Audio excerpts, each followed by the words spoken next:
بتعب أوي.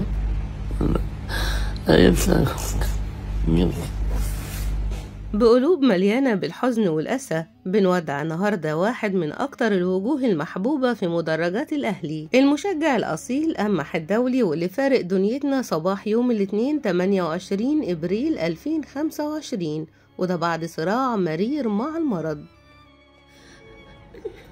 ما تخافش تخافش. وقصة المعاناة والألم اللي عاشها أمح بدأت لما وقع فجأة أثناء عزومة مع أصحابه في التجمع الخامس، والوقعة دي سببت له كسر في الفقرتين 11 و12 من العمود الفقري، وللأسف لجأ وقتها للعلاج الطبيعي الغير مناسب، واللي زاد من سوء حالته وبقى مش قادر يتحرك لفترة طويلة. تخافش يا حبيبي، تخافش بس يا عم، هتقوم زي الفل والله. صلى على النبي، صلى على النبي، صلى على النبي بس.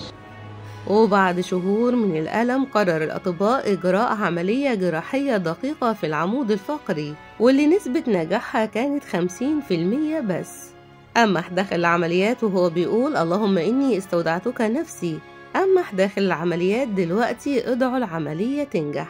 ولكن بعد العملية حالته اتدهورت بسرعة، وأصيب بالتهاب رئوي حاد أدى لتسمم في الدم، ودخل على إثره العناية المركزة في حالة حرجة. ولكن المضاعفات ما وقفتش عند كده، أصيب أمح بجلطة في المخ نتيجة انقطاع إمدادات الدم، وده زاد من تدهور حالته الصحية لحد ما دخل في غيبوبة تامة قبل وفاته.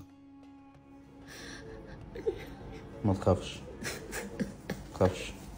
وفي آخر أيامه كان أمح بيشعر بالوحدة، واتصل بكهربا بيشتكيله إن محدش من لاعبي الأهلي بيزوره، وقال له إن إمام عاشور ومجدي قفشة بطلوا يجوا، وده خلاه يبكي بحرقة. وكان أعلن أن صلاة الجنازة على أمح الدولي اتحددت بعد صلاة الظهر في مسجد السيدة عائشة.